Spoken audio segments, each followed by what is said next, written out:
Hi guys, so today I'm going to talk about sleep, the stages, types of dreams, and benefits from getting recommended hours of sleep.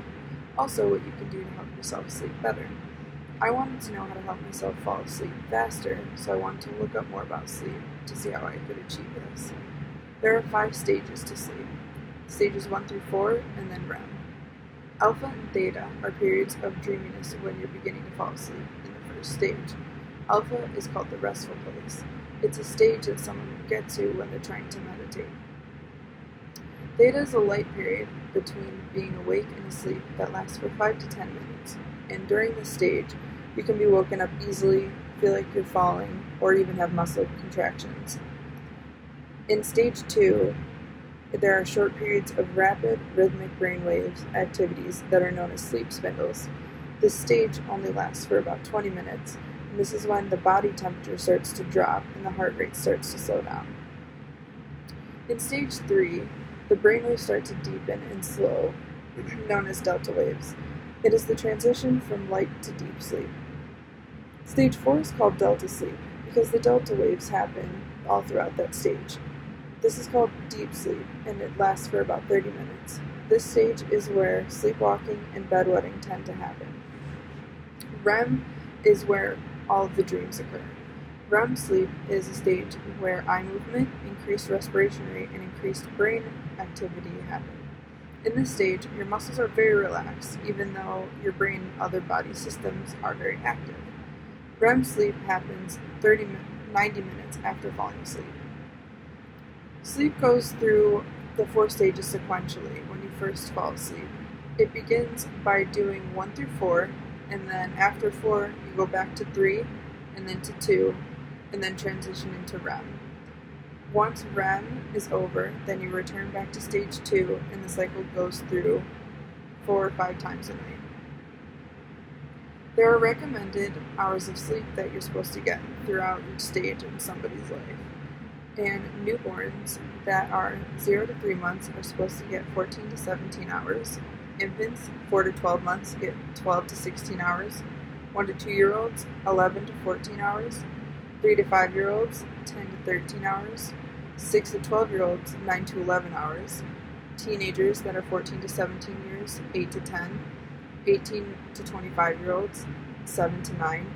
26 to 64 is also 7 to 9. And then 65 and above is 7 to 8 hours of sleep.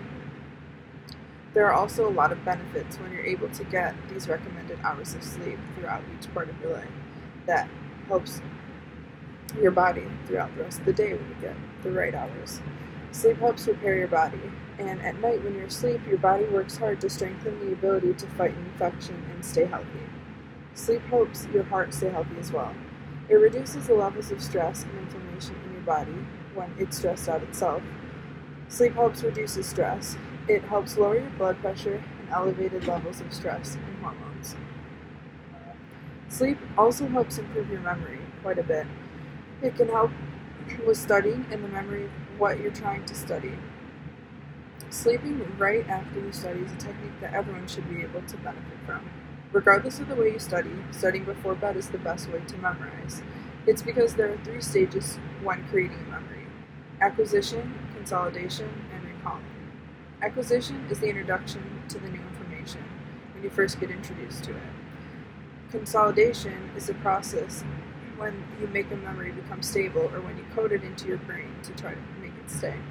Recalling is the ability to actually be able to remember the memory so you know that it has been stored.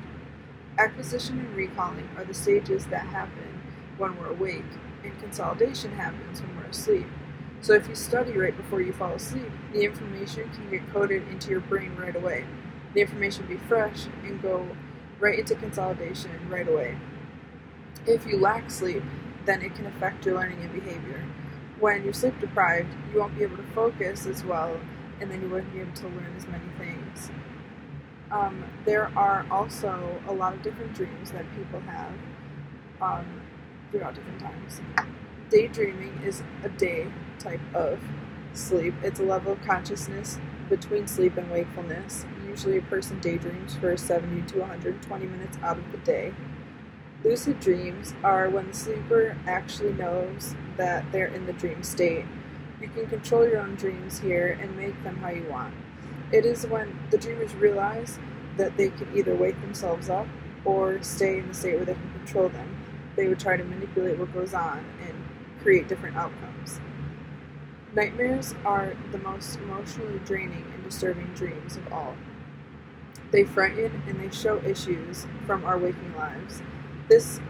Nightmares are when our subconscious tries to drive us to acknowledge something that's happening in our life through fear. Usually, people wake up in fear from a nightmare, and this is because they're so frightening. They're able to remember almost all the details very vividly because of how frightened they were from it. All of the dreams by the subconscious, however, are designed to help us. There are also false awakening dreams, and this is when you thought you woke up, maybe did your morning routine, brushed your teeth, got ready for school, but then you wake up again and you realize that it was just a dream. Reoccurring dreams repeat themselves almost through the same story or the same theme, and the reason why they reoccur is because the message that it's trying to give you has been ignored. So usually they will start reoccurring until the message has been received. There are also a lot of statistics that I found with the U.S. and sleep that I thought were interesting. 50 million U.S. adults have a sleep disorder, and insomnia is the most common sleep disorder in 30% of U.S. adults, and chronic insomnia is in 10%. 25 million U.S. adults have obstructive sleep apnea. And I thought this next one was interesting, that 100,000 deaths occur each year in U.S. hospitals due to medical errors, but they believe that some or a lot of them have been caused by sleep deprivation, and that makes a significant contribution to it. Also, employers lose $18 billion in productivity due to sleep loss issues that have to do with their employees. I didn't know this originally, but the average person takes 7 minutes to fall asleep. These are the different ways that will be able to help you fall asleep if you can't fall asleep or keep waking up. You could get up and do something for 10 minutes, doing an activity that requires your hands and your head, like jigsaw, Sudoku, and coloring books. Just make sure that you stay away from TV and digital screens because their blue light actually suppresses melatonin in your brain, so it would make it harder for you to fall asleep regardless. Hiding your clock. If you're the type of person that is awake at night and keeps checking their clock over and over and over again, it will end up making you actually stressed out and worried, so you would want to hide your clock and then your body could stay calm. Cooling your room down helps drop your body temperature, and the Sleep Foundation recommends that a bedroom temperature is 60 to 67 degrees Fahrenheit for most sleep-friendly conditions. Take a warm shower before bed, and that just helps calm yourself down and calm your body down. Immerse your face in cold water for 30 seconds if you're anxious and distressed at bedtime and your nervous system needs help calming down to be reset. Putting your face in cold water helps you basically reset, and it's called the mammalian drive reflex, and it lowers your heart and blood pressure. There's also the 4-7-8 breathing method, and that's supposed to help someone fall asleep in under a minute. It helps with the reflex the body by increasing the oxygen in your bloodstream, slowing your heart rate, and releasing more carbon dioxide from the lungs. Place the tip of your tongue against the ridge of your tissue behind your upper front teeth and keep it there through the entire exercise. Number 2, exhale completely through your mouth, making a whoosh sound. 3, close your mouth and inhale quietly through your nose.